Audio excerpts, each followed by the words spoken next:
The radical left's agendas are challenging American values. But conservatives like you haven't forgotten what this country was built on. My friends, the Heritage Foundation exists to make sure your voice is heard and to represent your values in the D.C. swamp. The Heritage Foundation stands for your values and won't give up the fight because they know you never will. Paid for by the Heritage Foundation. He's here. He's here.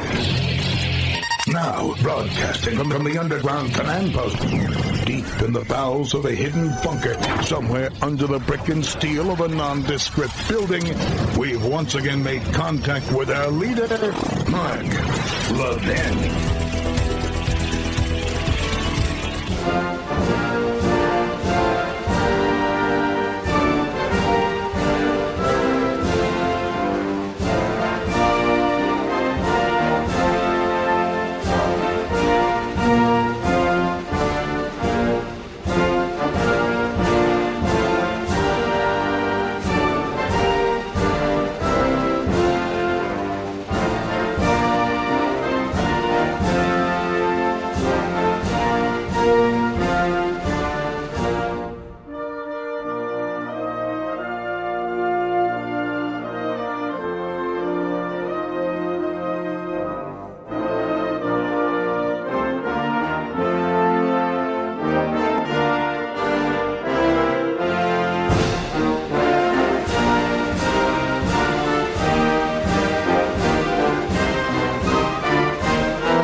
Levin here. Our number, 877-381-3811, 877-381-3811. There is a ton of information I want to convey to you. What's happening with the Obama-Hillary scandal. Big news there. Breaking news right now. Daily Mail, 86% of aid sent to Gaza is stolen before it can reach those most in need, the UN reveals. How about that?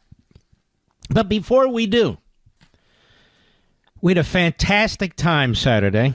Fantastic time at our Norvale signing. Our wonderful friends. And let's see here. We had people who flew in, listen to this, from Orlando and North Carolina. Of course, we had people who came in from Massachusetts and Connecticut and Rhode Island and New Hampshire and Pennsylvania, upstate New York. And, of course, New York City and Long Island, North, Central, and South Jersey, all over the place. Absolutely fantastic. I want to thank you all. I was there about, I think, 4 hours, give or take. I don't remember. And we had a wonderful time. I put up a video that Mr. Call Screener Christian put together, but it was a very substantial number of people. But it's a beautifully run program there, beautifully run. Because they handed out tickets so people didn't have to just wait in line and so forth. And they just did a fantastic job. And if I write again, we will be back. We will be back. Now, there was one more thing I wanted to pass on to you. There was a lovely lady who said she had stage 4 cancer. And she was told she had 6 months to live. And she went to Mount Sinai Hospital in New York City, one of the best, the main campus. And she said, thanks to President Trump and his first term right to try law, she was put on experimental drugs. They saved her life. And there she is, 6 or 7 years later. I don't exactly recall. But 6 or 7 years later. I happen to know, I don't know that I'm free to reveal it, but one of his closest aides, the president's, had a similar situation. And she survived. And she's doing beautifully.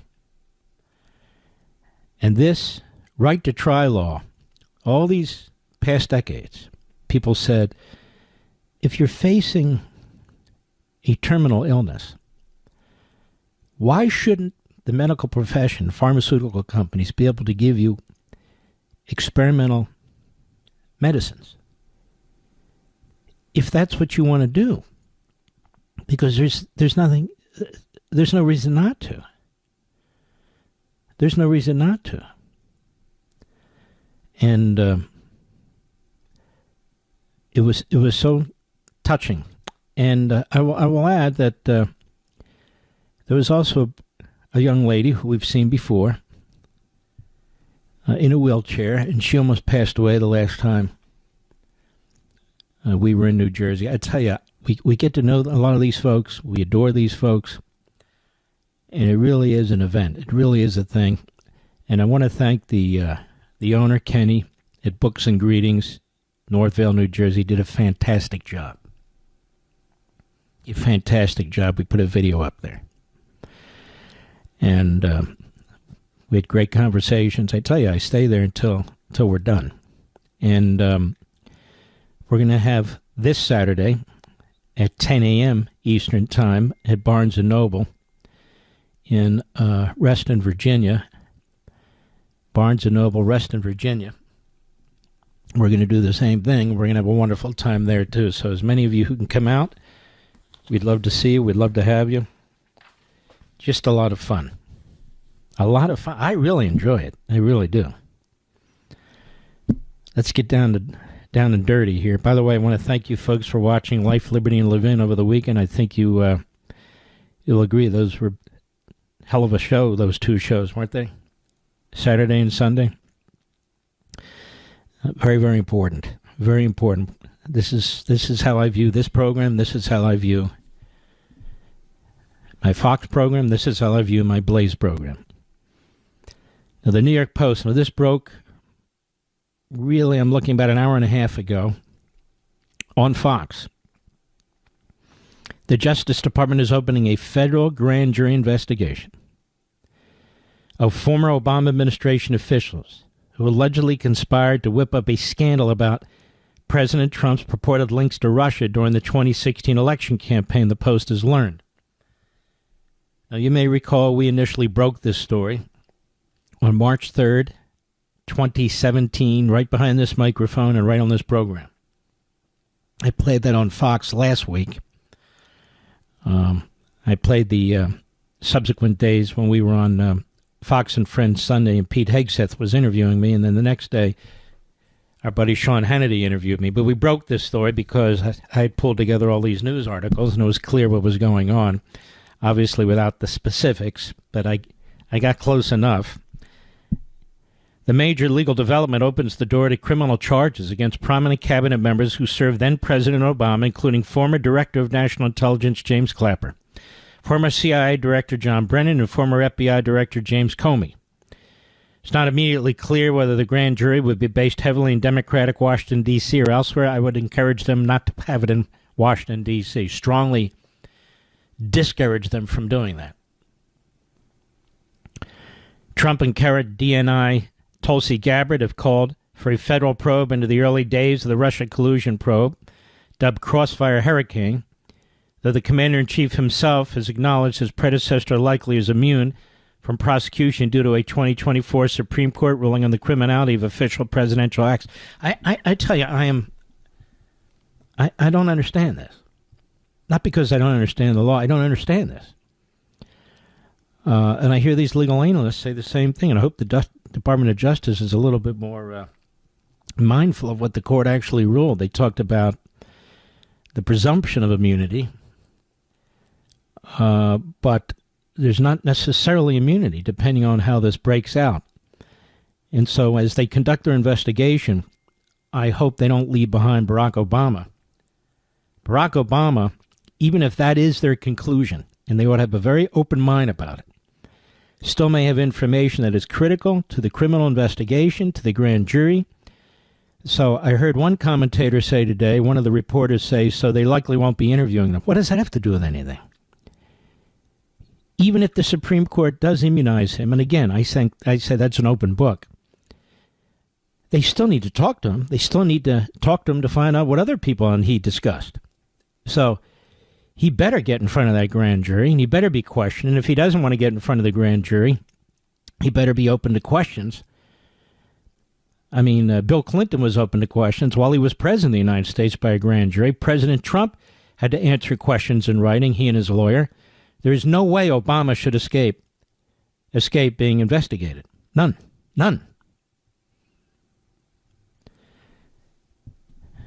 Now, the president, they write, has accused former officials of a treasonous and seditious conspiracy to undermine his first-term agenda, actually interfering in his election, too, which ultimately led to more than 2 years of leaky investigations before special counsel Robert Mueller turned up no evidence of collusion. Fox News first reported the grand jury investigation, which faces significant hurdles due to statutes of limitation for certain offenses. Once again, this is wrong. Even if you believe there are statute of limitations for certain offenses, you conduct your investigation, you do it fully. It's a criminal investigation. So it's not like here's one law and here's another law and the statute of limitations have run. You have no idea what's run and what hasn't. And you're not required to pinpoint any law that is any part of the criminal code in advance of your investigation. Now, I tried to explain this on Sunday, but apparently some people are slow listeners. Let's see here. I let 2016 Democratic presidential nominee Hillary Clinton off the hook, Trump told Newsmax host Affinery on Friday, referring to the former Secretary of State's possession of classified information on a private home email server. I let her off the hook for what? And then I come in and they did the same to me. The difference is they actually meant it. They hurt a lot of people. And it was all a hoax, and it absolutely was a hoax. And now they have it black and white. No, I think they should pay a price, and so do I. An email released by Gabbard showed that Obama ordered an intelligence assessment that found Russia intervened to help Trump defeat Clinton. Even Gabbard said U.S. intercepts actually showed the Russians expected Clinton to win and held back damaging material on her for later release. And not only that, the assessment said the Russians, of course, were trying to influence the election, but it was having no effect at all. And that they did not try to help Trump. Brennan is believed to be under investigation for allegedly lying to Congress in May 2023 about ex-British spy Christopher Steele's dossier of salacious claims against Trump. All lies, all of it. Brennan told Congress in May 2023 that the CIA was very much opposed to having any reference or inclusion of the Steele dossier in a major intelligence action report, but records show he actually wrote at the time, I believe that the information warrants inclusion in the Obama-ordered assessment. I think they got that guy dead to rights. That's why they're going to make sure it's not in Washington, D.C. Comey was interviewed in May by Secret Service after posting an image interpreted as threatening Trump, which of course it was, and was accused by Republicans of lying to Congress in 2017. Giving false testimony to Congress carries a penalty up to 5 years, but has a 5-year statute of limitations. Okay, so what? I can come up. You know what, Mr. Producer? I touched on this when I was on with Maria B. Bartiromo, who was fantastic too. And I said, you know, folks, you could look at federal campaign financing laws. They twisted that damn thing inside out like a pretzel and used it against Trump. And his mortgages had absolutely nothing to do with federal campaign finance laws. But they said the fact that he made legal payments and entered into non-disclosure agreements demonstrated that he wanted to withhold negative information, and therefore it was an illegal expense. You know, they had all this weird stuff in mind. Well, let me tell you something.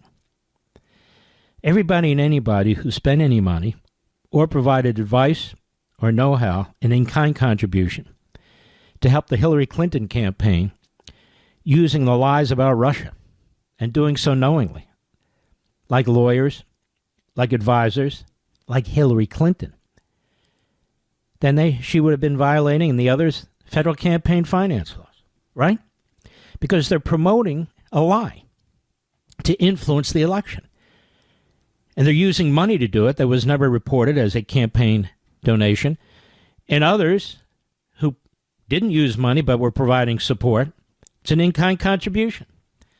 So there's a lot of ways this can go. That's why I say statute of limitations. And so you do the investigation. You find out who knows what. You put them under oath for sure. You collect all the documentation. And by documentation, I mean a wide net, including electronic communication, telephonic communication, any kind of communication. You determine whether anything was destroyed, classified information, a violation of the Espionage Act, other information, a violation of the Presidential Records Act, which, Jack Smith tried to criminalize. There's a lot here to investigate. We'll be right back. Mark Levin.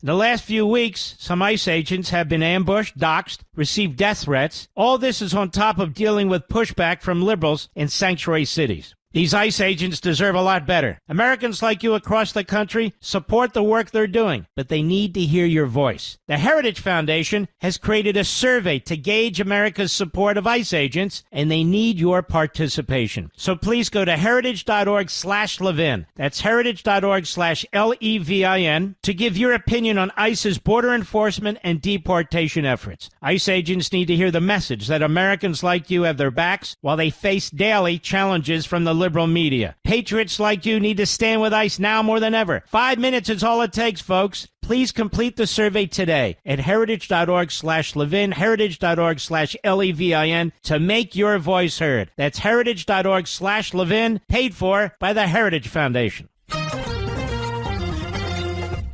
If you hear a reporter, an analyst, or somebody say that Obama's in the clear and he shouldn't be investigated, you need to dismiss them as morons.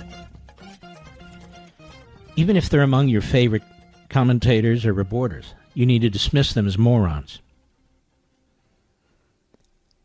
Obama was a co-conspirator, if not the lead conspirator.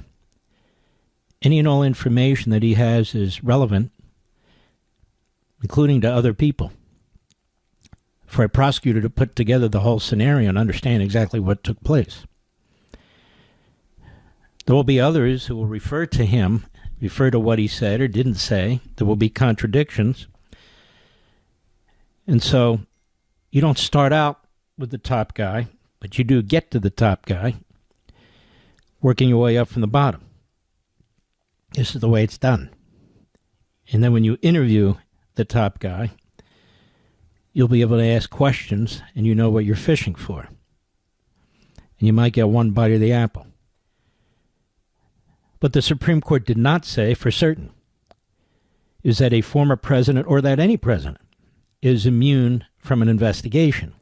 So immunity has nothing to do with the triggering of an investigation or the pursuit of the facts in an investigation, and a president is not immune from participating in that investigation, whether that president likes it or not.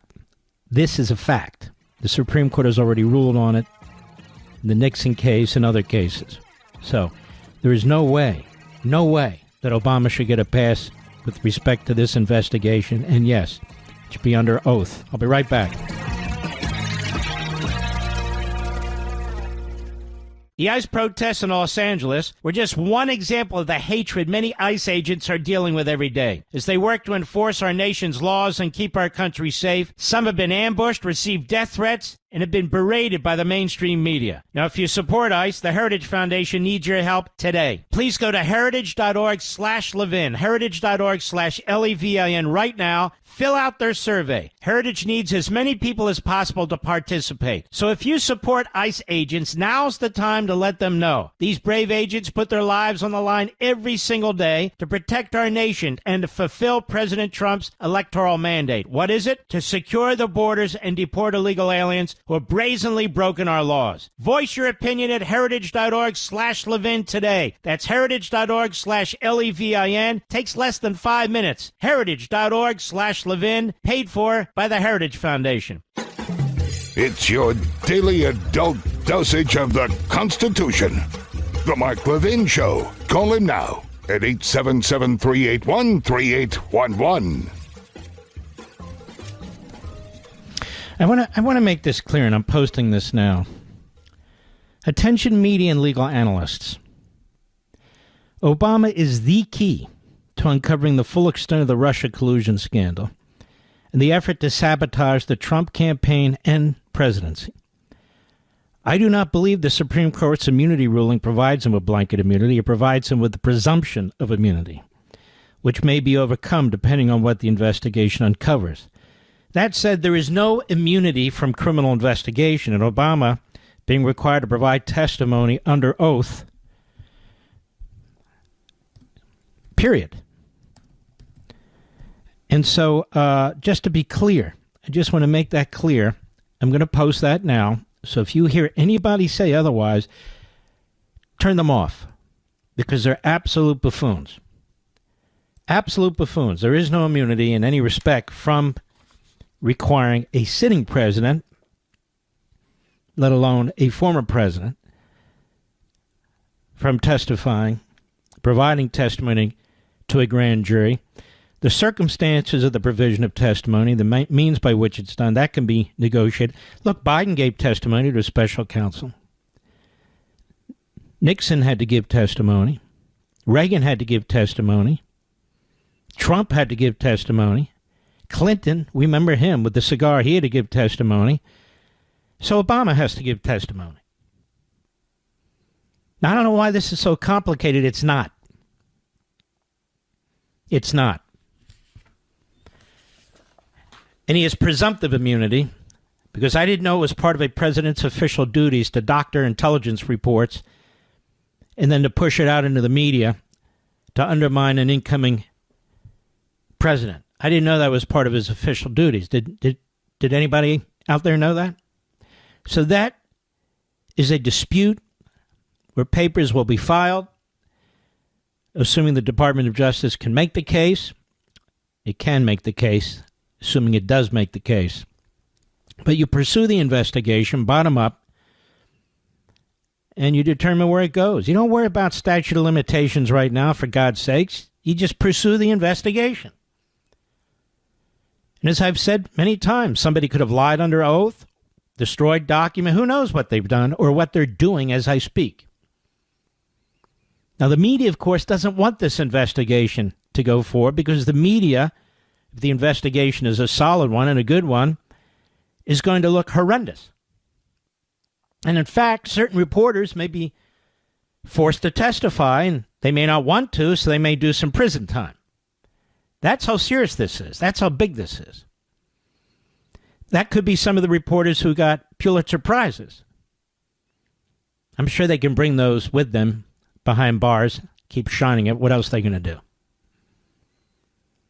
But it may ensnare reporters. Nobody investigated more reporters in a more aggressive way than Obama, by the way. Nobody. Now, I have a breaking story for you, and this is breaking. This is breaking.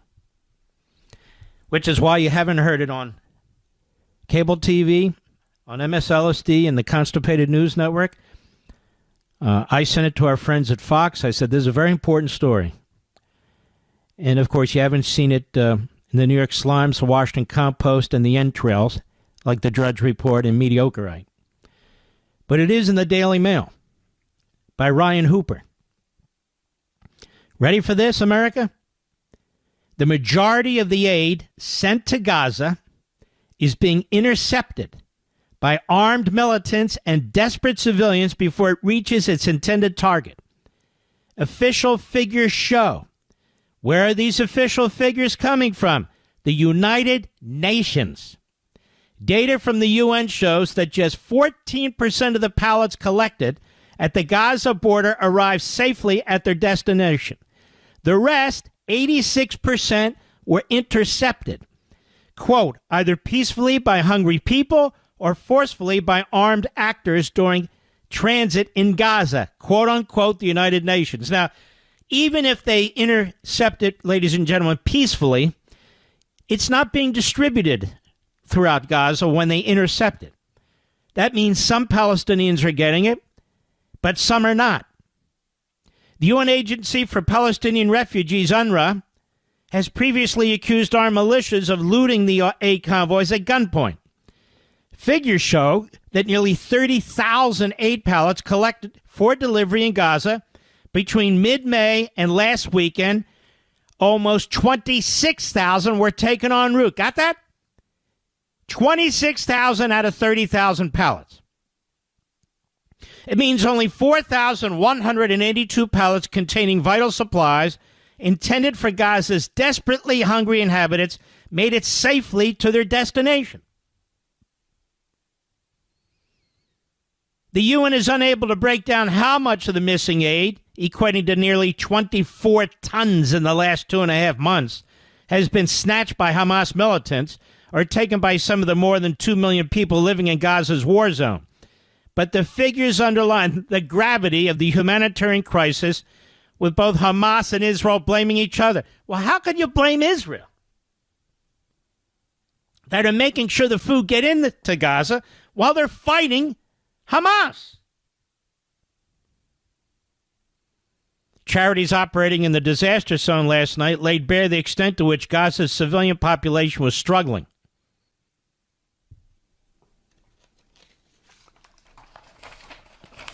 I'm going on.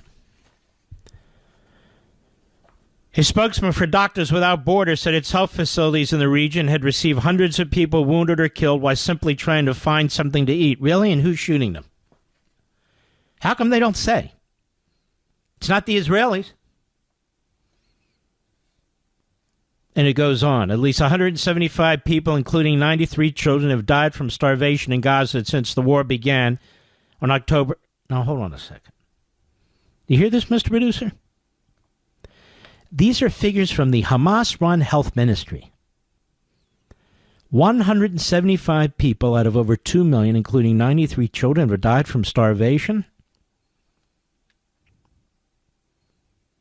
Now, that is a horrendous way to die. But does that sound like widespread starvation to you, Ron? 175 people, including 93 children, since really over nearly a 2-year period. And of course, we know Hamas is doing it. Data shows the vast majority, 98.6% of the pallets contain food. The remainder of the aid comprises fuel, health supplies, and other forms of nutrition. Most of the aid, 90%, comes from the UN's World Food Program and the World Central Kitchen and UNICEF, 2.1% from UNICEF. Let's see, it goes on with other information. What I get out of here is this. The headline of this story is 86% of aid sent to Gaza is stolen. Hamas and others. So obviously, a lot of food isn't getting to where it needs to go. You know, it's not being stolen strategically, so every part of the Gaza Strip is getting food. It's being stolen. Now, in addition to Hamas, they have gangs, militia gangs, like mob bosses. So I assume some of them are in on the act too.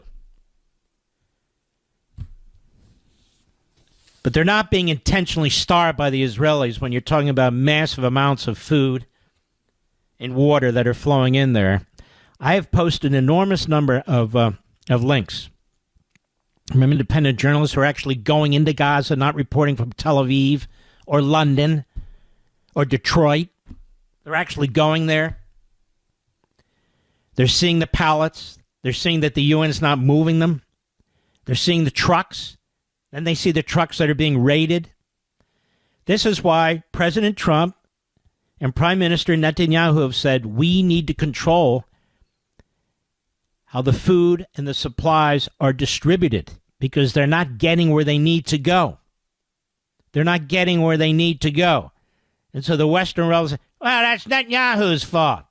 You literally have more than half of the Democrats in the Senate voted to cut off all arms to Israel. All arms to Israel.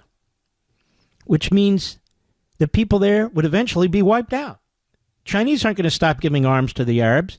The Russians aren't going to stop giving arms to the Arabs. The North Koreans aren't going to stop giving arms to the Arabs. The French aren't going to stop giving arms to the Arabs. Think about this. Think about it. It's incredible. Yep. Now, I want to circle back briefly to this Obama situation because I'm going to keep circling back to it. We're going to keep hammering it because Obama needs to be interviewed on it. This is how it works. I keep pounding away, then they'll finally interview him, and then they say, we were always going to interview him. I pounded away on this scandal. Everybody says they were in early on. That's fine. Many of them were. Many of them weren't. But we broke the story right here behind the mic. They'll never, ever admit it. But we admit it because I've played it over and over again. Right here, we broke the story.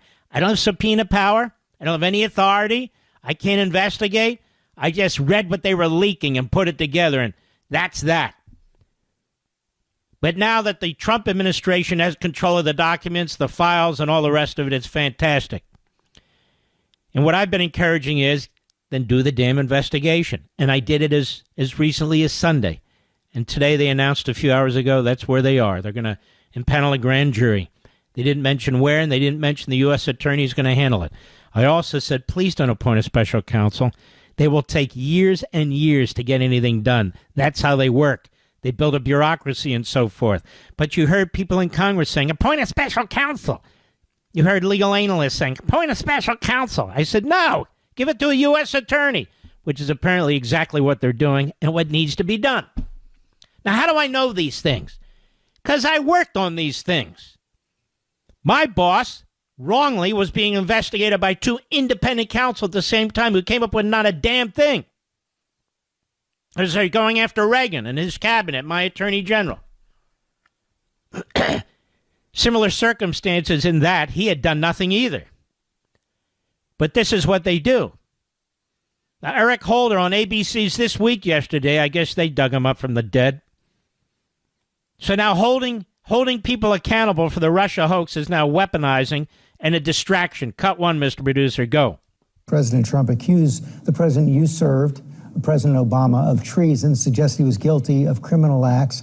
It appears that there are investigations now of several former employees who worked under the Obama administration. What's your response to that? What kind of question is that? Hold on now. What kind of question is that? Shouldn't the question be, what did you know and when did you know it? Were the files kept? Are you going to work with the investigators and so forth? What is it? What do you think of that? What do you think of that? Democrat to Democrat. Go ahead.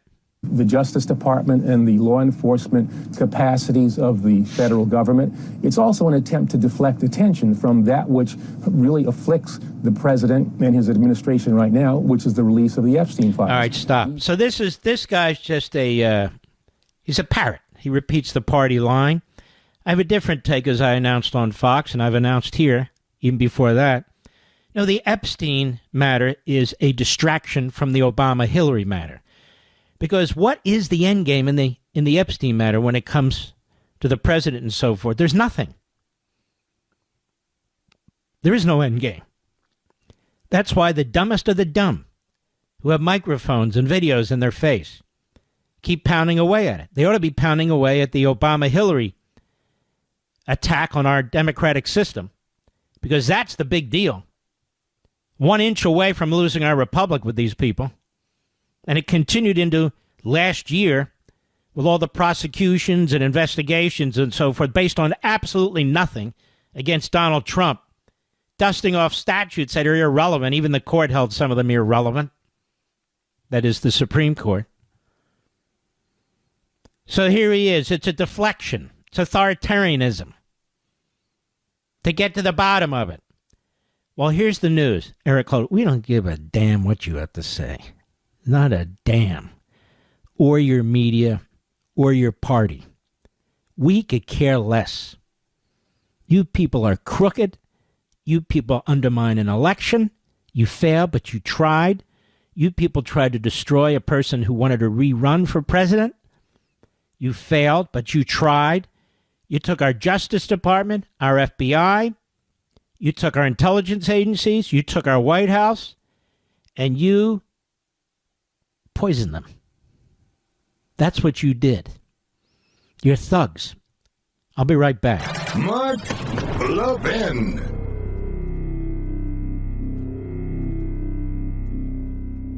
In the last few weeks, some ICE agents have been ambushed, doxxed, received death threats. All this is on top of dealing with pushback from liberals in sanctuary cities. These ICE agents deserve a lot better. Americans like you across the country support the work they're doing, but they need to hear your voice. The Heritage Foundation has created a survey to gauge America's support of ICE agents, and they need your participation. So please go to heritage.org/Levin. That's heritage.org/LEVIN to give your opinion on ICE's border enforcement and deportation efforts. ICE agents need to hear the message that Americans like you have their backs while they face daily challenges from the liberal media. Patriots like you need to stand with ICE now more than ever. 5 minutes is all it takes, folks. Please complete the survey today at heritage.org/Levin, heritage.org/LEVIN to make your voice heard. That's heritage.org/Levin, paid for by the Heritage Foundation. Now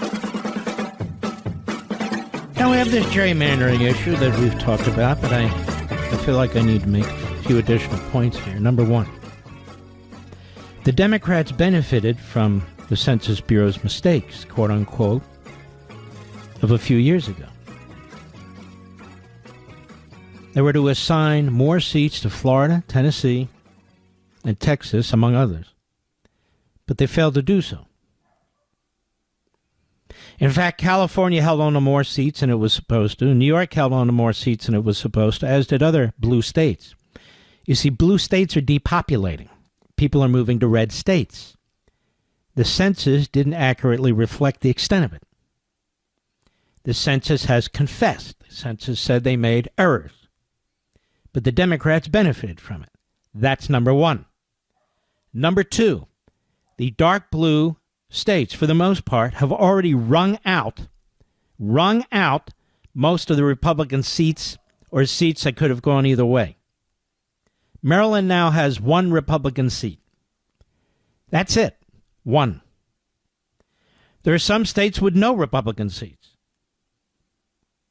In California, as we pointed out here, 40% of the population voted for Republicans for the House of Representatives.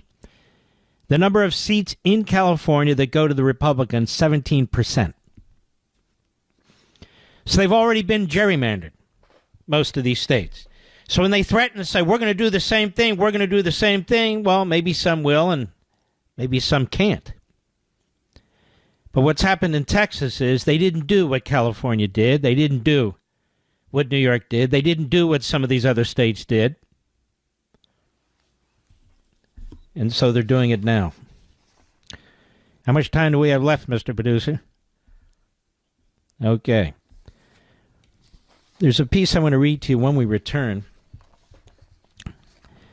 And it explains exactly what's going on with the Democrats, with their media, with these Western so-called leaders, what they were doing to, quote-unquote, a roadmap for dismantling the Zionist project. Now, understand, Zionism simply means the Jewish people having their own country in their ancient homeland. That's all it means.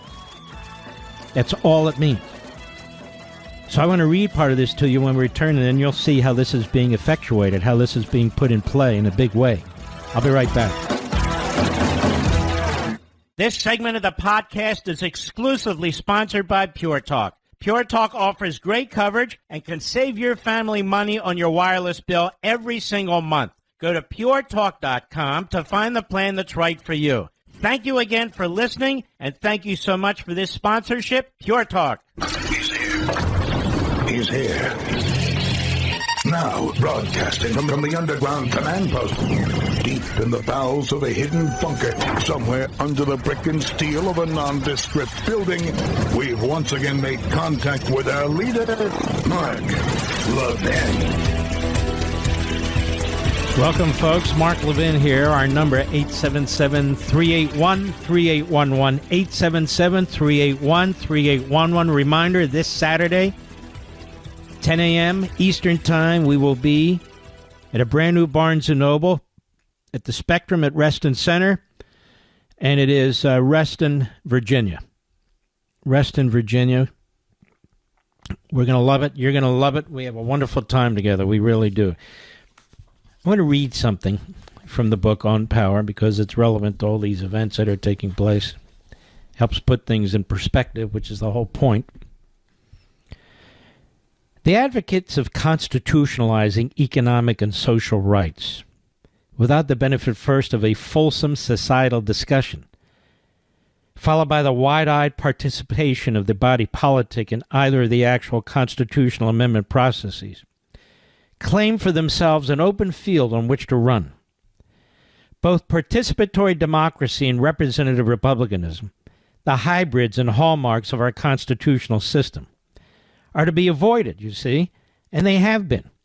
The only question to be asked, according to its proponents, is the after-the-fact inquiry of whether people like and want to keep their benefits. Without more, presumably most people like to receive benefits, having become used to them if not relying on them.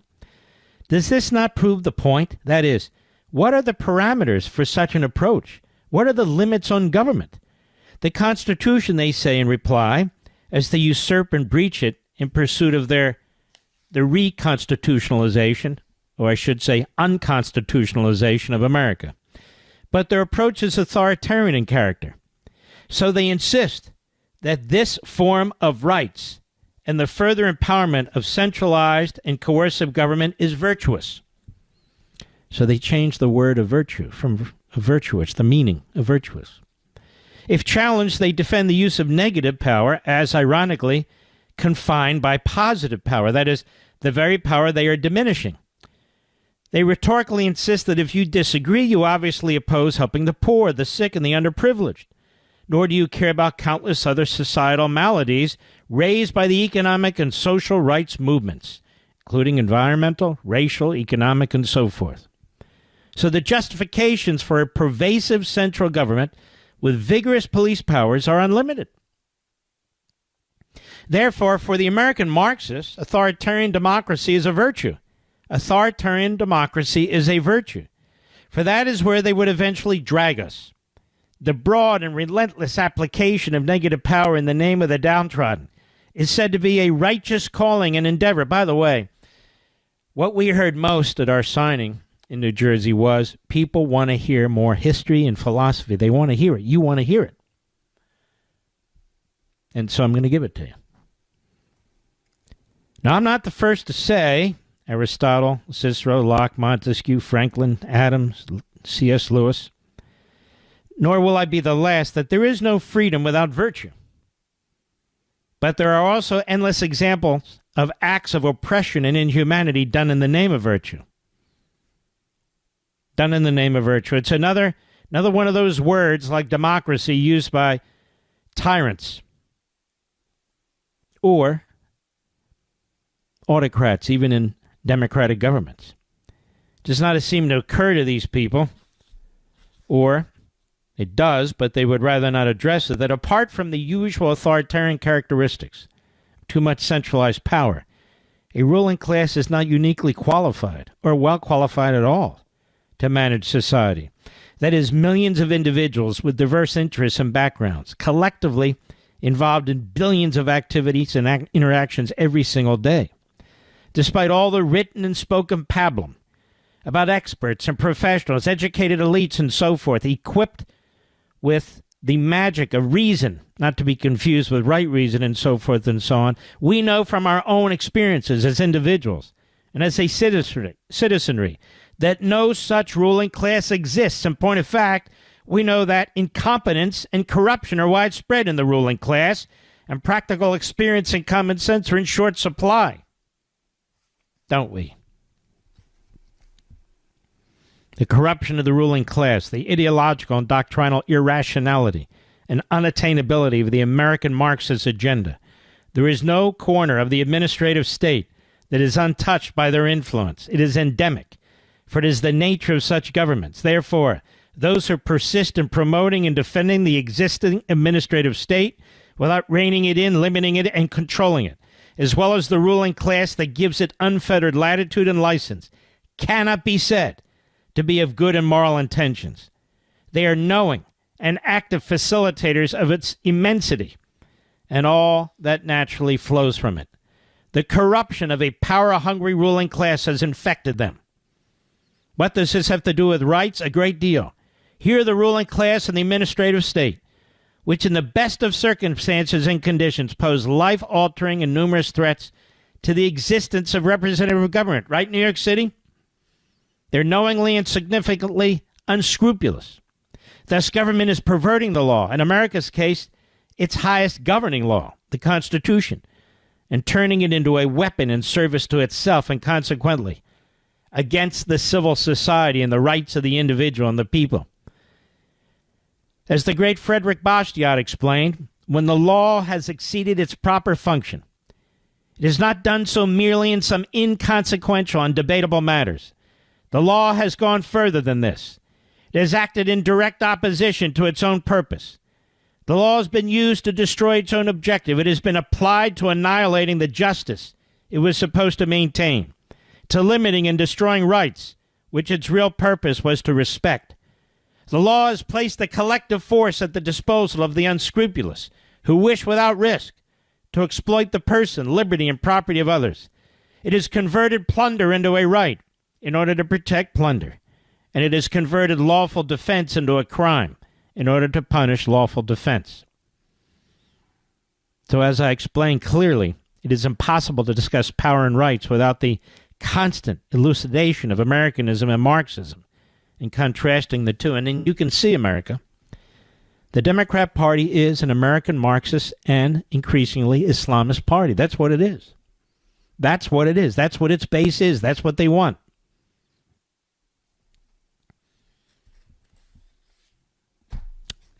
I hope you check out this book. Now, people who've been reading it, I swear to God to you, they tell me they love it. They can't put it down. I've been doing scores and scores of interviews with wonderful hosts from our affiliates, wonderful hosts of national programs, on radio, wonderful hosts on TV, and every one of them who's bothered to read it said they couldn't put it down. My mother-in-law, who is a great judge of books, every time we watch her, she's reading the book. She loves the book. So people who've dived into this book, my buddy Hannity, President of the United States, loves this book. He's promoted it 3 different times. And he sent me a note, and I'm not going to get into all the details, but he said that everybody's talking about this book now. And that's a good thing, because we need the information in the book to defend ourselves and to promote positive liberty, Americanism, market capitalism, individualism, unalienable rights, all these things. It's a battle over power. The battle we have today, every time we go to the voting booth, every time we debate somebody, is a battle, a fight, a debate over power.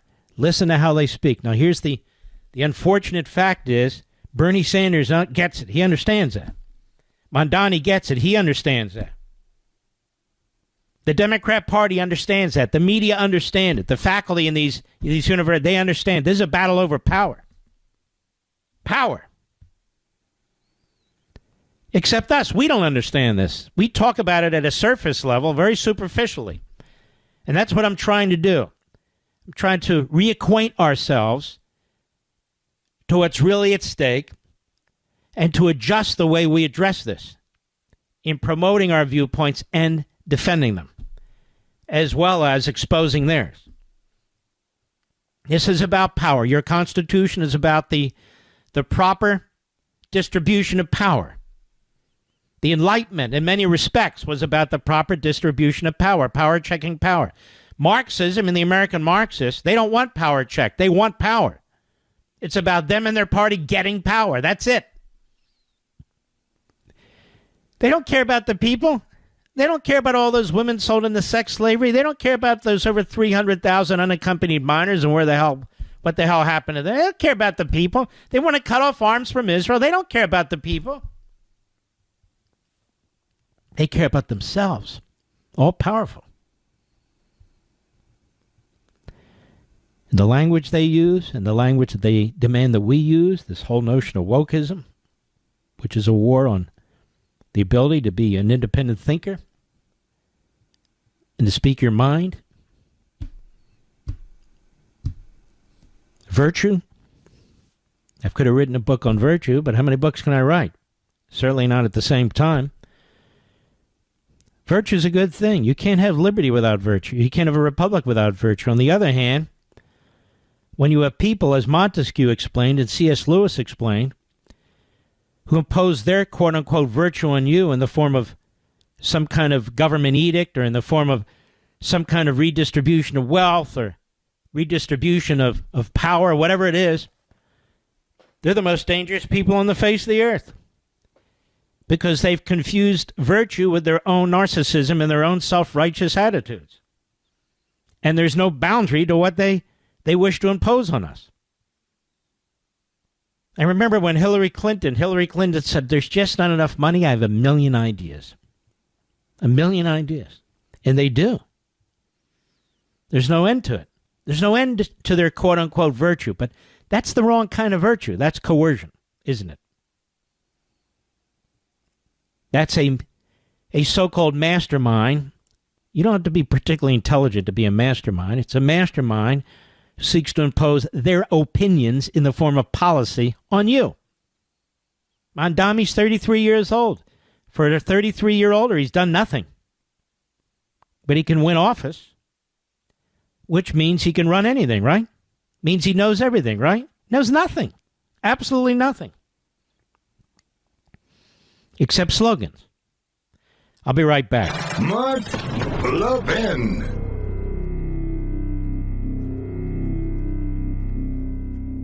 How many times have you told someone, if it ain't broke, don't fix it? Now, that's great advice for most things, but not so much for a cell phone. See, over time, the battery life fades, the processor can't keep up, and it's fallen in the toilet perhaps one too many times. Fortunately, thanks to Pure Talk, your cell phone is something you can replace without feeling guilty. When you switch to Pure Talk this month, they're going to give you a Samsung Galaxy A36 for free with a $35 qualifying plan. Wow, just $35 a month for talk, text, and data, and a free Samsung phone, the scratch-resistant Gorilla Glass, and a battery that lasts all day. All on America's most dependable 5G network. Look, supporting companies like Pure Talk is a really good thing. You win by cutting your cell phone bill in half. They win by hiring more Americans and helping more veterans. Make the switch in as little as 10 minutes. Go to puretalk.com/Levin. That's puretalk.com/Levin to get your free phone today. Again, that's puretalk.com/Levin. Switch to my wireless company, America's wireless company, Pure Talk. Let's go on here from On Power. We recently witnessed on college campuses throughout America, such as Columbia University, trespassing, tent encampments, no-go zones, blockades, vandalism, including taking over school buildings, graffiti on college property, broken windows. They're not protected free speech. Neither is shouting down counter-protesters with bullhorns and loudspeakers or spitting on, physically intimidating, threatening, and bullying Jewish students and faculty, forcing them to hide, lock themselves in rooms, and miss classes. Of course, there are the mob tactics of tyrants and totalitarians. This would be considered soft negative power, bordering on and promoting a higher level or intensity of negative power. The ambition and motivation is to ramp up the degree and reach of power in such a way as to spark, for example, a Marxist Islamist revolution against an open and democratic society. Now, by the way, Mondami wants to get rid of the unit of the NYPD that handles this. He thinks this is all well and good, you understand, because he's a Marxist Islamist. Moreover, when these tactics are unleashed, as I write in On Power, on behalf of foreign enemies, including a genocidal terrorist group like Hamas, often funded and coordinated by them directly or indirectly through terrorist states like Qatar. And by the way, I got to spend more time on Qatar. This is a nasty bastard monarchy. And frequently, but not exclusively, at the coaxing or exhortation of foreign students and immigrants. The stated purpose is a war on the West, including the usurpation of the civil society, the collapse of the democratic government, the annihilation of a race of people, the Jewish people, There's obviously no relation or relevance to actual free speech. It is, as Lenin put it, agitprop, but in this instance, not only in the hands of Marxists, but Islamists as well. Again, this is where the liberty of the few, if it persists unabated, destroys the liberty of the many. In this case, the intent is to wrest control from the people by and for the Marxist-Islamist agenda, with intimidation, threats, and violence. Now, the power-hungry must use negative language not only to forcibly advance their agenda, but to conceal their faults and defects from the people to maintain their control. Positive speech is both a mainstay of open societies and democracies and a revealer of the defects of negative power. But in the case of Marxism, Ludwig von Mises, a famed Austrian economist, now gone, of course, he explains what really destroyed Marx was his idea of the progressive impoverishment of the workers. Marx didn't see that the most important characteristics of capitalism was the large-scale production for the needs of the masses. The main objective of capitalists is to produce for the broad masses. Nor did Marx see that under capitalism, the customer is always right. In his capacity as a wage earner, the worker cannot determine what is to be made, but in his capacity as a consumer, he's really the boss and tells his boss, the entrepreneur, what to do. His boss must obey the orders of the workers, as they are members of the buying public. Thus, I write in Marxist regimes such as China, North Korea, and Cuba, and Venezuela, and Nicaragua, and other forms of authoritarian rule, torture, long prison sentence, even death, is meted out to the poor souls who would dare notice the horrendous conditions and circumstances in which they live, or talk about them, let alone challenge them. And they are typically domestic monitors and spies to ensure that they do not. Additionally, two simple questions prove the lie of the Marxist workers' paradise, Mr. Mondani. Who has a better life in nearly all respects? The assembly line worker in America and the West, or the assembly line worker in any Marxist or other form of autocratic regime? Of course, in America, in the West. Indeed, where are the largest middle classes with the largest number of mostly free, mostly satisfied, and patriotic people? In America, in the West. Or in any Marxist or other form of autocratic regime? Of course, in America and the West, which is why totalitarian regimes build walls to force their people to stay, whereas the United States builds walls to manage the influx of people escaping those regimes. Now, for the tyrant, positive speech in the form of free speech is the gravest threat. This is very important. And I'm talking about authoritarian Democrats, too. He must build and maintain a cocoon of centralized control over society and culture. Negative language is among his greatest weapons for acquiring and maintaining power.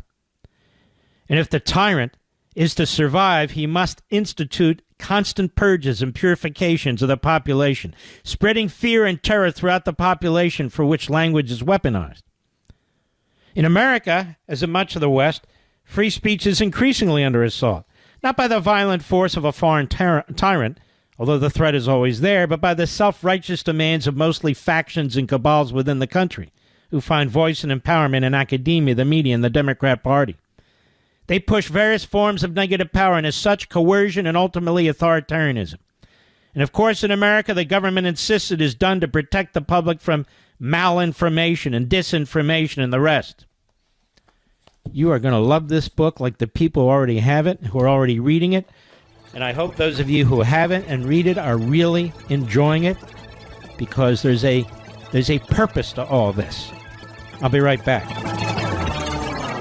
How many times have you told someone, if it ain't broke, don't fix it? Now, that's great advice for most things, but not so much for a cell phone. See, over time, the battery life fades, the processor can't keep up, and it's fallen in the toilet perhaps one too many times. Fortunately, thanks to Pure Talk, your cell phone is something you can replace without feeling guilty. When you switch to Pure Talk this month, they're going to give you a Samsung Galaxy A36 for free with a $35 qualifying plan. Wow, just $35 a month for talk, text, and data, and a free Samsung phone, the scratch-resistant Gorilla Glass, and a battery that lasts all day. all on America's most dependable 5G network. Look, supporting companies like Pure Talk is a really good thing. You win by cutting your cell phone bill in half. They win by hiring more Americans and helping more veterans. Make the switch in as little as 10 minutes. Go to puretalk.com/Levin. That's puretalk.com/Levin to get your free phone today. Again, that's puretalk.com/Levin. Switch to my wireless company, America's wireless company, Pure Talk. This is the show the New York Times is afraid of. Mark Levin. Call him now at 877-381-3811. Here's something I wanted to read to you earlier. Dr. Ronitz Marzan. Who the hell is that, right? At the University of Haifa. Now, you might say to yourself, well, that's in Israel. Yeah, it is. But it's heavy Palestinian population. But I want you to listen to this. In a podcast featuring Dr. Naif Ben Nahar, lecturer at Qatar University, and director of the Ibn Khaldun Research Institute, here's what he said September 27, 2024, and I quote, remember, Qatar has all this money. It's got all these associations in and out of our government, buys up businesses, buys into media outlets. Quote, the most dangerous project facing the Islamic nation is the Zionist project. That's Israel, just so you know. The main reason for the survival of the Zionist project, that's Israel, the kind of way they state it, the Zionist project, is American support. And the primary reason that support continues is the Zionist lobby. So they use the word Zionist. They mean Jewish, of course. Therefore, if you wish to remove the wall on which Israel rests, you must remove the Zionist lobby, which funds this project, exerts pressure on U.S. decision makers, and controls all the mechanisms. Here are several key motifs discussed in the podcast. Number one, he says the structure of the Zionist power, not a state, but a global consciousness project. He frames Zionism not simply as a Jewish national project, but as an entity rooted in Christian evangelical support. A European mechanism to, quote, get rid of the Jews, unquote, and a semi-secular framework for politically engineering Judaism. Its center of power is not Israel itself, but the Zionist lobby in the United States, headed by AIPAC. You know, this AIPAC, it's actually pretty funny. It's a fairly big organization, but the vast majority of Jews have nothing to do with AIPAC. They're not members of AIPAC, and they don't fund AIPAC. But this is what the anti-Semites are all about. Therefore, the strategic focus is Washington, not Jerusalem. He says Israel is not a passive player at the mercy of great powers. It is an active player that controls American interests. This sounds like Chatsworth-Carlson. Primarily by dominating language and political discourse. So I've just written a book that says this is what the Islamists do. And look how they project. The U.S. has been transformed from a democracy into an AIPACocracy, a lobby rule in which Israeli interests sometimes outweigh those of the American public. Now, he says this and writes this to try and convince you folks that this is really about America first, you see. The Zionist lobby holds hegemonic control over language and narrative, deploying terms like anti-Semitism, democracy, or self-defense as tools to silence dissent. Anti-Zionist Jews are labeled as self-haters. Muslims, I think they monitor my show, don't they, Mr. Producer? This is me. Of course, they've got it twisted inside out. This guy monitors my show. Anti-Zionist Jews, in other words, Jews that hate Israel, as self-haters. There's nobody does that but me. This whole explanation about the use of words, the control of language, that's me. So this guy, I better not say it. Anti-Zionist Jews are labeled as self-haters, and Muslims are often portrayed, ready, as Islamic Nazis. The result, any rational or moral debate is dismissed at a hand, creating an artificial consensus in which Zionism is untouchable in science, academia, and politics. Boy, if that doesn't sound like these isolationist podcasters. According to Ben Nadir, American academia operates under a climate of fear of job loss or funding withdrawal, which undermines true academic freedom. Zionist hegemony stifles critical research, moreover, control over funding sources, creates deep institutional dependence on pro-Israel support, reinforcing ideological bias. I guess he doesn't realize that these schools have been taken over by his ilk, the Islamists. He goes on, following Operation Food of Al-Qaza, a deep cognitive rupture occurred both in Israel and in the West. A heightened sense of insecurity in Israel, investor flight, and reverse migration have weakened the assumption that Israel is a safe place for Jews. Simultaneously, moral and intellectual shock in the West triggered a rise in Muslim identity and instances of Islamization. Yet, according to Ben Nair, his potential remains untapped due to a lack of strategic response from the Islamic nation and the absence of unified leadership. He proposes a full-fledged architecture for cognitive struggle. Number one, a capital fund, in other words, to overthrow the United States. Number two, a legal commission to pursue criminal and judicial cases against Israel's supporters in the international arena, provide legal protection to pro-Palestinian activists and organizations. Number three, an economic sanctions mechanism akin to BDS. Number four, an intellectual body to systematically deconstruct the Zionist narrative and build an alternative conscience rooted in Palestinian history, identity, and morality.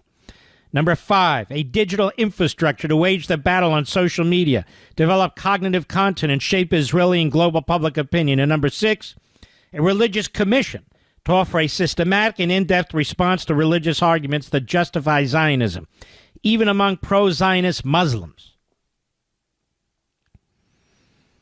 To challenge Zionist linguistic hegemony, he says, a conceptual struggle is required, shifting the Jewish victim narrative to a universal narrative of human rights, justice, freedom, and real democracy.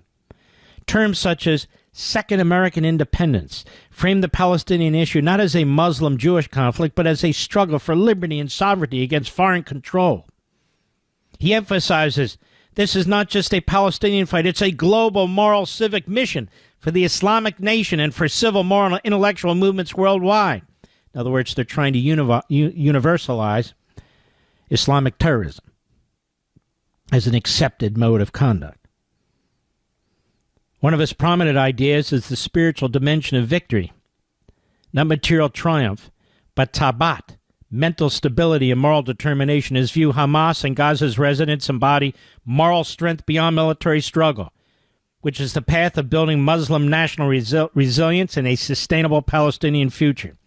So in other words, he presents a comprehensive worldview in which the struggle against Zionism is not merely military or political, but fundamentally a project of ideology. And damn it, that's why I wrote this book on power. Because it involves the survival of our country. It's not just about Judaism and Zion, it's the country. And as I respond all the time, this attack on Zionism and Judaism, attack on Christianity and Americanism, this is what it is. This is a broad, vile revolution that embraces the Marxists and the Islamists. The victim myth, he argues, to undermine Zionists and, of course, America and the West. The victim myth, the Jewish historical claim to Palestine. The Jewish identity myth, the myth of Israeli democracy, the claim to technological superiority, the claim to shared values with the U.S. To win, he urges Muslims and Palestinians in particular to transform Zionism 20th century successes into a model of universal moral liberation in the 21st century. But the key to all this, and I want to emphasize this, and this effort's underway now, you can hear it among some of these podcasters and isolationists, is to separate Christians and Jews. Is to separate Christians and Jews. And from a political perspective, they feel they're well on the way of separating the Democrat Party from the state of Israel. And now the Democrat Party is firmly on the side of Hamas, as the Democrat Party was firmly on the side of Iran against our president. What they want now, and Bernie Sanders said as much, is to conquer the Republican Party. Sanders said the other day, hey, look, he tweeted something to the effect, I'm very close. Hey, look at the Democrats. More than half the Senate voted against supporting Israel.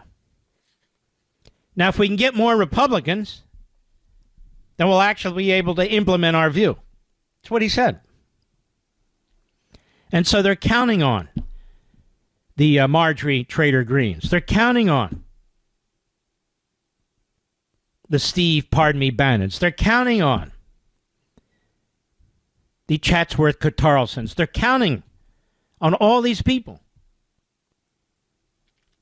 They claim to represent MAGA. They claim. They make the same arguments as this guy about AIPAC. Not about CARE. Not about the Muslim Brotherhood.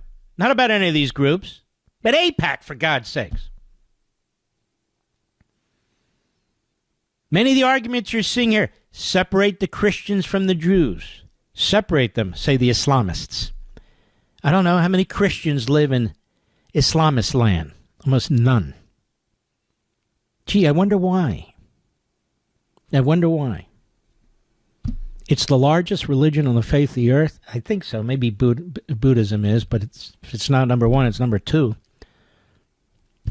So how is it that there's almost no Christians in the Middle East when Christianity was born in Bethlehem with Jesus? How is it that there's no Jews almost in any of the Arab world when it was the first of the main religions in the Holy Land? How's that possible? Now we got to get rid of Israel. And of course, they're slaughtering each other in Syria, slaughtering each other in Yemen, slaughtering each other all over the world. And of course, targeting the black Christians in Africa, slaughtering them. Slaughtering the Asian Christians or the communist Chinese, the Marxists. They want you to believe that the Jews and Zionism is the problem. Well, when Jews read the Bible and Christians read the Bible, we know where we stand. We know where we stand. We stand with each other. And anybody who believes in the civil society stands with us, whether they're people of faith or not. That's the truth. We'll be right back. Mark Levin.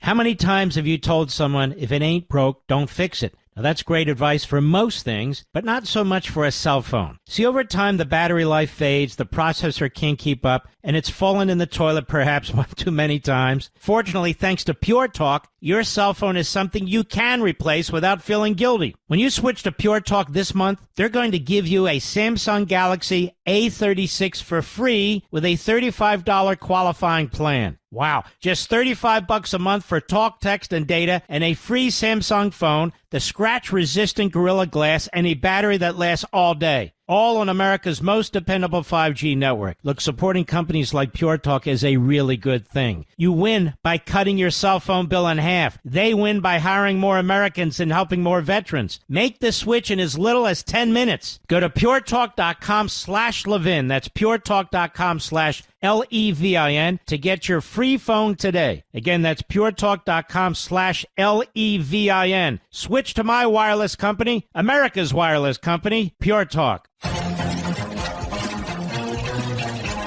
Boy, times are flying here. Too fast, actually. Got a lot I want to get over here. Can you believe 2 hours is over? Now, just a heads up to you folks. If we're preempted, if the third hour is not carried, or for whatever reason, if you like to listen to podcasts, we love our affiliates, but you can go to your favorite podcast platform and search The Mark Levin Show, or you can search Mark Levin Show on YouTube. Either way, you'll get the full show and a lot more. We make it available to you on all these platforms, streaming. Of course, we have satellite, Sirius Satellite. We're everywhere. We're ubiquitous, they say. I'll be right back.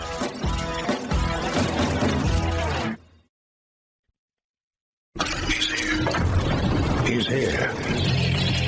Now, broadcasting from the underground command post, deep in the bowels of a hidden bunker, somewhere under the brick and steel of a nondescript building, we've once again made contact with our leader, Mark Levin. Hello, America. Mark Levin here. Our number, 877-381-3811, 877-381-3811. We will take calls at the bottom of the hour. Try to take more calls than we used to. The reason's simple. People ask me to. And so that's what we do. Trying to rig the system, ladies and gentlemen. Trying to rig the system in Texas. This is what they're saying by changing the congressional seats. It will get rid of one of the loudmouths that, what the hell is her name? Can't remember her name. But she's very angry. Of course, this has been done in many states, and that's too bad. Harry Hinton is the CNN chief data analyst. I like this guy. Doesn't mean you have to agree with him, but I think he tries to go down the center. But as I said on Outnumbered, I guess, boy, the days fly by. I don't know. I said, this guy makes data exciting. He really does. He's good. But I want you to listen to this. He's on the Constipated News Network, CNN, and this is from Friday. Cut 13, Mr. Producer. Go. A lot of folks have claimed Trump always chickens out, taco, when it comes to tariffs. Is that true? No, I don't think that's true, Omar, and I think the theme of this segment is going to be love it, like it, lump it, Trump's remaking the United States of America. We can start there with tariffs. What are we talking about? No tacos for Trump. The effective tariff rate, get this, 18%. It is the highest, Omar, the highest since the 1930s, up from, get this, just 2% last year. As I'm going to talk about in this segment, I can't think of a more influential president during this century, and it starts here with tariffs. He said he was going to raise tariffs, and despite the claims otherwise, he is in fact doing that. The effective tariff rate at this point looks to be 9 times as high as it was last year, the highest since the 1930s in FDR, Omar. And the effective tariff rate is up from 2% last year, for those that might see the banner there. Tariffs, though, aren't the only way Trump's remaking policy in America, right? It is not the only way that Trump is remaking America. What are we talking about? Well, let's jump. The other big thing that Trump ran on, right, was immigration. How about net migration in the United States? Get this, it's down. It's going to be down at least 60%. We may be dealing with, get this, negative net migration to the United States in 2025. That would be the first time there is negative net migration in this country in at least 50 years. We're talking about down from 2.8 million in 2024. So Donald Trump has always run on tariffs, and he's run on a hawkish line on immigration. And on both of those issues, we are seeing record high tariff rates for this century going all the way back, well back into the early part of the 20th century. And when it comes to immigration, net migration, we are seeing record low levels, way down from where we were during the Biden administration. We are potentially looking at negative net migration for the first time in at least 50 years. And that is a big reason why that I'm saying that Trump, at least in my mind, is the most influential president, certainly this century, and probably dating a good back chunk into the 20th century as well, Omar. So when you say most influential... Go ahead, I'm sorry. I mean, statistically, how much is Trump doing? Yeah, okay, so let's talk about this. How about executive orders? Already, 180 executive orders signed by Donald Trump this year. You have to go all the way back to the FDR administration once again to find a year in which there were as many executive orders signed as we have this year. To give you an idea, Biden during his first year signed 77. That's the entire year. We're only a little bit more than halfway through this year, Omar. Again, this is why I'm saying executive orders, immigration with net migration, and we're talking about tariffs and the effective tariff rate. Donald Trump is remaking the United States. Love it, like it, or lump it. He has been tremendously influential to a historic degree, Omar. The guy's funny. I think he's terrific. And there you go. Now, of course, the Democrats hear this and they figure out, how can we destroy him? Let's get elected so we can impeach him, stuff like that. Yeah, stuff like that. Listen to this one. This is from Fox News. Efrat Lakhter. She fed 100,000 Gazan families for free. Now terrorists and local merchants want her dead. You won't read this in the Slimes and the Compost. You won't see this on any of the phony networks, on MSLSD, the Constipated News, or none of it. Or their entrails, Media Ochreite, the Sludge Report, that kind of crap. In a war-torn part of the Middle East where corruption and violence often determine who gets to eat and who goes hungry, one woman chose to challenge the system. When much of the world had written off northern Gaza as unreachable, 30-year-old East Jerusalem resident Sarah Awada and her team carved out a lifeline under the umbrella of MENA Aid, a regional partner coalition operating through the Multi-Faith Alliance. In coordination with Israeli authorities, she built a system that moved hundreds of trucks of food and supplies into Gaza, bypassing Hamas and private contractors who had turned hunger into a business. The result, more than 100,000 families were fed, the cost her own safety. She said, I never imagined that creating a safe, independent humanitarian route would become the reason my life might end. You're dealing with Hamas.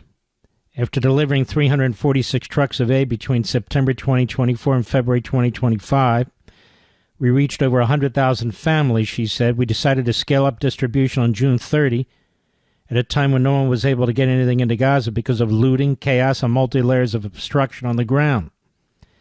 Operating through MENA Aid, Awada's team designed an alternative route to deliver food and essential supplies. In Israel, a trusted logistics company transported the goods from the port of Ashdod to Kerem Shalom and Kim Crossings. Inside Gaza, another logistics partner handled transport, while her own staff, coordinating in real time with Israel, shadowed every shipment. Once the aid crosses into Gaza, it's picked up by another trusted logistics partner and escorted by our team members. See, this is where, look, Hamas is a mobster operation. It's terrorists, mass murderers, but mobsters. So food is the coin of the realm. They have to control the food. Number one, to feed themselves, and number two, to sell it at usury rates in order to rebuild their arms cache. She said her teams are present during offloading and accompany the aid from the crossing to secure warehouses. And inside the warehouses, we begin distribution immediately, aiming to deliver everything the same day and at most within 2 or 3 days. Nothing is allowed to sit idle. That level of control allowed them to achieve what few others could, reaching northern Gaza, where people had not seen a staple supply of food for months. There's a lot of private sector businessmen, some associated with Hamas and other political groups, who try to use aid to make millions, she said. Because there's such a shortage of goods and prices are so high, some steal aid and sell it in the market. How come the Canadians, the British, and the French aren't listening to this? They all know it's taking place. They all know this is what Hamas is doing. And yet they trash Israel and the Jews. According to Awada, her team's success threatened those who profit from scarcity. By flooding the market with free goods, they not only fed families, but also drove down the inflated prices charged for basics like sugar and flour. If there's no sugar in Gaza and we bring it in for free, they can't keep selling it at outrageous prices, he said. So we became their problem. And by the way, this is why food from Israel and the United States and other countries that manage to get to the population there becomes a problem for Hamas and the militia and all the rest of them. Israeli authorities also tried to cut off these private sector schemes by shutting down routes that allowed commercial profiteering. While this helped curb some corruption, it also made the remaining humanitarian channels more dangerous. The private sector was blocked, so those who lost their profits started trying harder to threaten and infiltrate the humanitarian route. In other words, since they couldn't sell it, they started to hijack the trucks and so forth.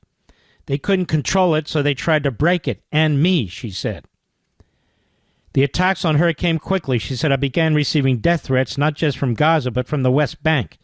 Heartbreakingly, Some came from people I once trusted.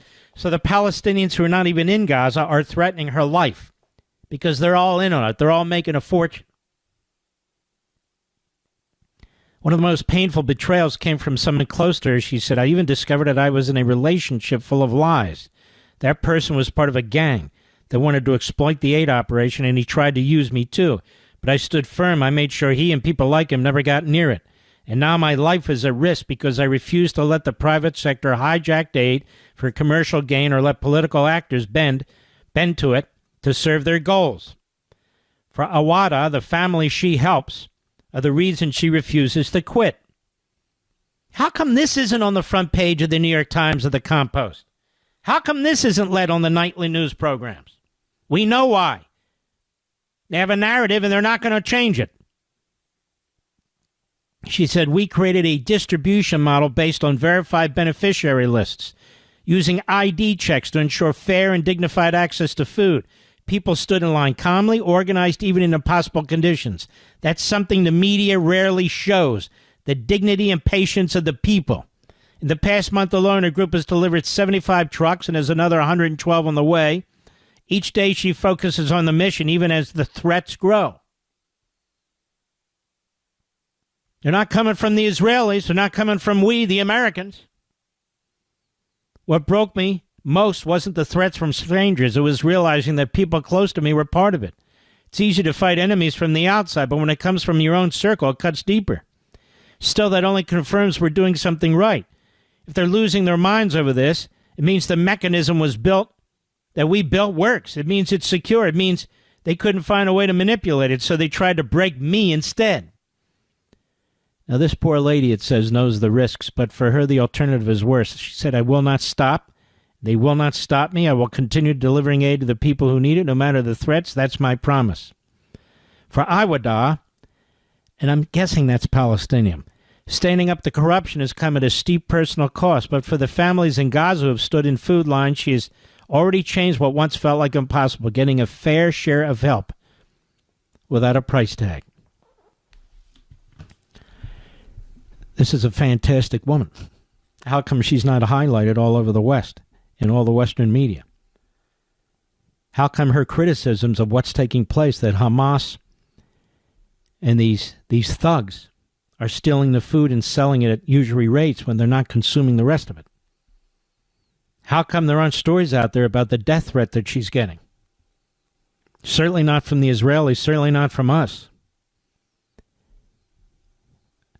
Now that I've read this story, now that it's at foxnews.com, I'm sure Mediaite, Drudge, CNN, MSNBC, ABC, CBS, NBC, the Slimes, the Comp, I'm sure they're all run with it.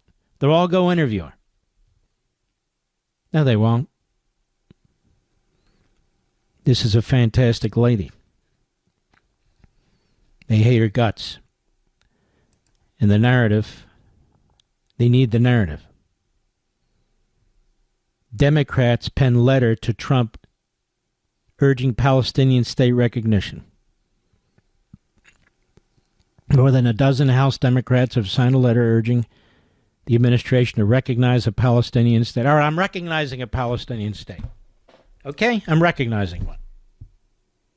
I'm calling it Illinois. Illinois, you're a Palestinian state now, okay? Does that make everybody happy, Mr. Producer? Illinois, congratulations. If you're conservative, Republican, you want nothing to do with it, you have to leave like everybody else. Go to Florida or whatever. But I want to congratulate Illinois because I've just anointed Illinois a Palestinian state. Is that okay? I think it is. Representative Ro Khanna, this guy is a used car salesman. He's slick. Slick. He pretends to be a moderate. He's a left-wing kook. Left-wing kook. That's what I said. He introduced the letter last week. Since then, the document has gained 13 signatures, including Indiana Representative Andre Carson, one of 4 Muslim American members of Congress. The Palestinians need self-determination. Ladies and gentlemen, they had a state. It's called Gaza. Look what they did.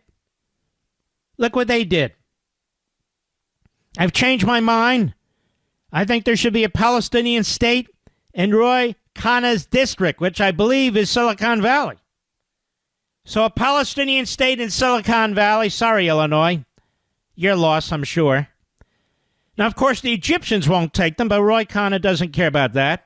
The Jordanians won't take them, which is where they're from. Roy Khanna, if that is his name, what the hell is his name anyway? Ro Khanna. He doesn't care about that. No. The Arabs and the Muslims, they have all this territory, all this land. They've essentially expelled or exterminated all the Jews and Christians in most of the Arab countries. No, Roe doesn't care about that. He's great a humanitarian, this guy. That's right. That's right. The Christians that are being slaughtered in Africa, they have their own country, you know. Many countries, but doesn't seem to be working out. Syria doesn't seem to be working out. Yemen doesn't seem to be working out. If only the Jews in Israel would give some land to the Palestinians, then we'd have peace in our time. I say Ro Khanna's district, Republicans write a letter to the administration. Tell them that's where the Palestinian homeland should be. And not only that, the government should be in Ro Khanna's kitchen. I'll be right back. Mark Levin.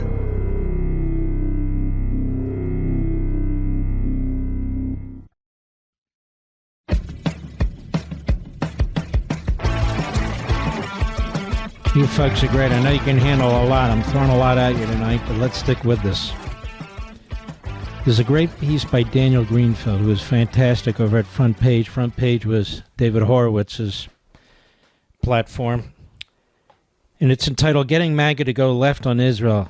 There's no civil war within MAGA over Israel. There's only leftist infiltration. He said the media is taken to claiming there's a civil war within MAGA over Israel. In reality, 78% of Republicans supported Israel's strikes on Iran, and 71% supported its war on Hamas. The civil war, so-called, was manufactured by media hacks hoping conservatives will adopt their support for Islamic terrorists and social media influencers who are in the pay of Islamic interests. Most revealing thing about the fake civil war is that those trying to get MAGA to go left on Israel rely on leftists to tell them what to believe about Israel. He says Tucker Carlson's leading anti-Israel guests include Jeffrey Sachs, a UN official involved in the 2030 agenda who had received millions from Soros and who denounced Trump and called America First idiocy, and Glenn Greenwald, a socialist living in Brazil who attended Marxist-Leninist conferences, defended Hamas, and hailed AOC's Tax the Rich dress as revolutionary and subversive. Most recently, Tucker had an Anna Kasparian from the leftist Young Turks podcast headed by Cenk Uygur, a Turkish leftist Muslim who used to defend socialism before announcing she's now unaligned to land-based Israel. Nothing says America first like leftist Young Turks. The latest, and he goes on, about the Turning Point Conference, and that they had Dave Smith, a so-called libertarian sidekick of Joe Rogan, who ranted that President Trump was a war criminal who should spend the rest of his life in jail. And Rogan, a former Bernie Sanders supporter, recently came out in favor of a government income. And it goes on, and he's saying they're either leftists or they're embracing leftist ideology. That's not MAGA, which is a point I've been making over and over and over again. We'll be right back.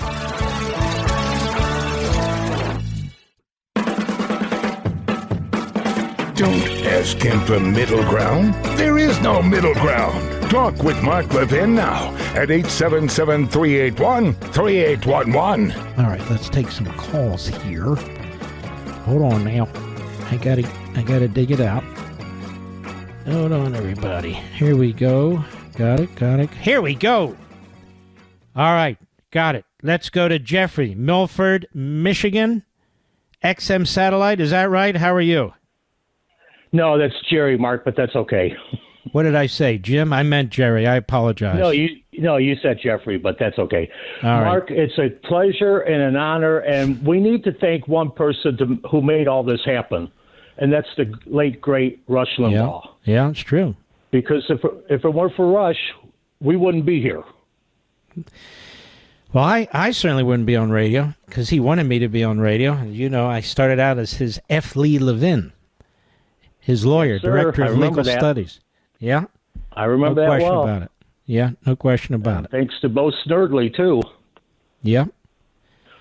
What else you got? I'm waiting for my 10 copies. I placed my order yesterday. 10 copies?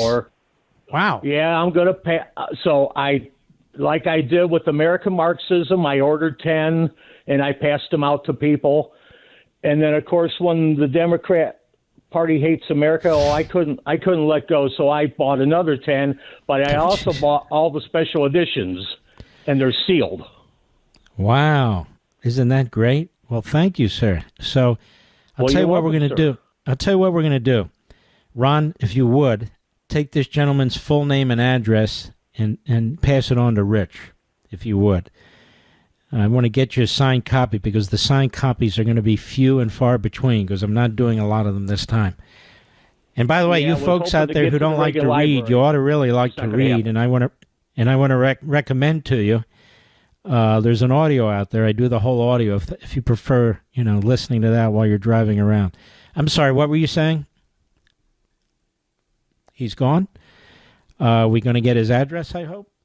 All right. Very, very good. Excellent. That was very kind of him, ladies and gentlemen, I think. Don't you? All right. Let's see here. The hell did I do with my phone list? Oh, it's right here. Okay. Let's do this. Let us go to Kevin, Mystic, Connecticut, the great WABC country. How are you? Hey, great, Mark. Hey, I wanted to thank you for reading the article by that author from Qatar, because he's the first to openly admit that this is not, which we've been told for 50 years, and all the brilliant people at Princeton and Harvard have never figured out, this is not an Arab-Israeli conflict. This is Islam versus non-Islam. You could replace all of the Jews in Israel with a couple of million Buddhists. The Muslims would still slaughter them. You're right. They don't care. You're right. Everywhere you look in the world, whether it's sub-Saharan Africa or in the Southeast Asia, Philippines, or in their own countries. You look at Syria and Yemen, and you look at these other countries. The Muslims are beheading pacifist Christians in Africa.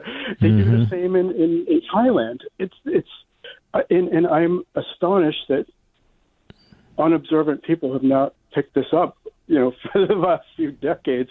And finally, this guy is saying, "Hey, this is our struggle. Islam needs to conquer." They're not going to be happy until there's, a flag flying over London, with a star and a crescent moon. Listen, you are right.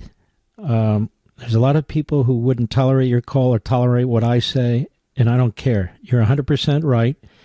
I do discuss this in the book on power. I do discuss the entire mindset. So when people talk about a Palestinian state, this is a joke. This is an absolute irrelevancy in terms of mollifying the ideology of these radicals. And all you have to do is read their scholars. I have a number of Muslim friends who do read them and tell me about them, Zuhdi Jasser being one, and there are others. And they say these are dangerous killers. These are genocidal maniacs. And, of course, they'd love nothing more than to take him out and people like him. But these Western so-called parliamentary democracies are weak. They are pathetic. We're seeing that in our own country, in the Democrat Party. The Democrat Party has now become part of this. And you make an excellent point. You're exactly right. Thank you for your call, my friend. Excellent call, Jerry. Excellent. Let's go to Jim in Connecticut, XM Satellite, the Nutmeg State. You may want to change that. Jim. It sounds weird. Go ahead. Well, it's the Constitution state now, but yeah, it was a which state. The Stalin Constitution? Yeah, really, the Blumenthal Constitution. Ah, all right. I'll tell you, Mark. This is like a PSA for these moronic romantics in New York City who are embracing this Mamdani. Now, in the summer of 1970, I had the chance. I remember it well. I think I was 13. Anyway, go ahead. It was. I spent a couple of days in East Berlin. I was able to get into East Berlin, and this is when, of course, it was still very much under the Soviet bloc. The wall was long from coming down. Yeah, horrendous. And I'll never forget. I'm in Checkpoint Charlie. There was a group of us sponsored by the YMCA of New Haven, Connecticut, and where I grew up. And I'm in Checkpoint Charlie, and I'm looking down at West Berlin, and there were lights. There were cars. Mm-hmm. There were people, hundreds of people in the streets, cafes. There was music. There was life. You do an about face and you look down East Berlin, and I'm telling you, there was nothing. There were no lights. There was one street light on that was a couple of blocks down, one car that looked like it could have been parked there for who knows how long. Nobody in the streets. There was nothing. You would have found more life on the dark side of the moon. Mm-hmm. Now, if you're going to embrace this socialist, communist, this lunatic, well, the thing is, he's not so much of a lunatic. The guy is, in his own way, he's brilliant because he knows all the buttons to push. My God, he was quoting the Bible now. He knows this guy is worse than evil. This guy's slick, and he's dangerously slick because he's worming his way into, he's pushing all the buttons. And I'm telling you, the people in New York City, you get this guy in there and this other clown that's in Minnesota, then before you know it, you're going to be seeing New York City that will be as dark as East Berlin was at that time. And I will never forget it. And it was interesting, too, one other little anecdote, because this was the summer of my junior year, senior year in high school. And I had gone to a military school at the time. All 4 years of my high school years, I went to a military academy, actually right outside Philadelphia, your home city, if I understand correctly. Mm-hmm. And so I had white walls. I had the Canet haircut and the military haircut. And in East Berlin, there was a restaurant that was in the basement of what they considered City Hall. And we went down into the base there because we were invited down there to eat. And the only people in there were in uniform. All the people in there were all wearing uniforms. And I'd say 99% of them were men in uniforms. Now, here I am. I'm a young American in military academy, and I was a little wild and crazy. That's why I got sent to military school.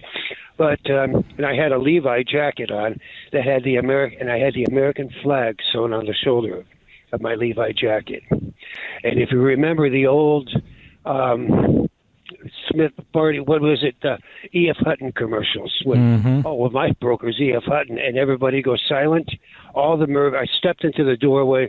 All the murmurs stopped. All these heads turned and looked at me, and for like a full minute. Well, you're very, very fascinating. The problem is I got to go, but this was very intriguing, very interesting. I want to thank you. You're exactly right about the left and so forth.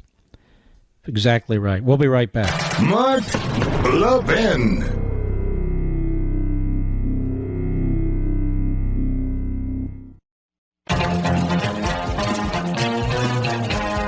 I see Marjorie Trader Green is making the rounds.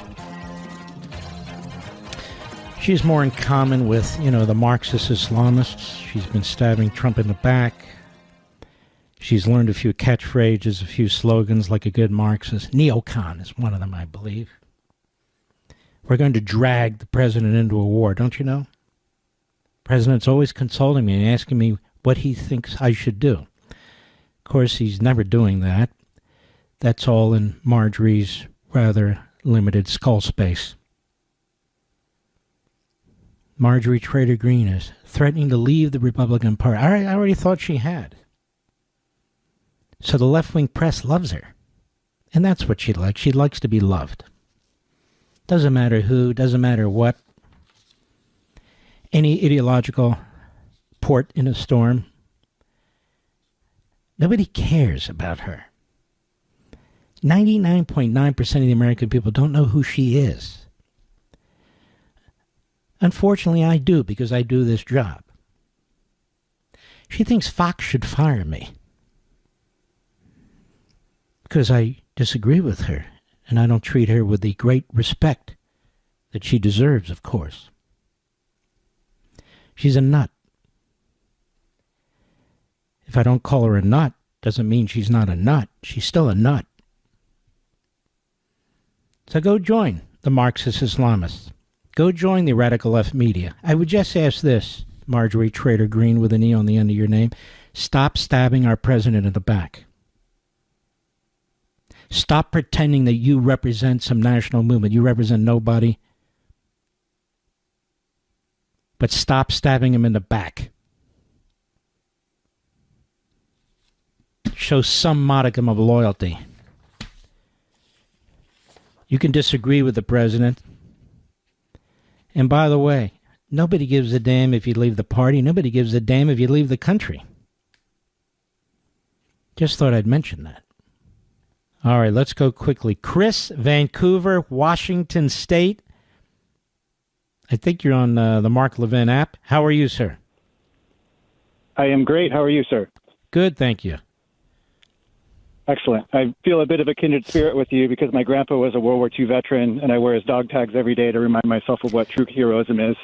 Isn't that amazing? My dad's dog tags are hanging right on my wall, so I can see them right over there. Go right ahead. I'm sorry. Yes. So really quickly, just one funny anecdote, and then I'll get to my topic. I told Mr. We only have a minute. One is I think in the next National Treasure 30 seconds? Nicolas Cage. All right, hold on. Let's get Chris's phone number. We want to call him back tomorrow, Mr. Call Screener. Don't forget. Ladies and gentlemen, we salute our armed forces, police officers, firefighters, emergency personnel, our truckers, the men and women in Ukraine. Am I allowed to say that? The men and women in Israel, am I allowed to say that? And you, the American people, thank God for you. See you tomorrow.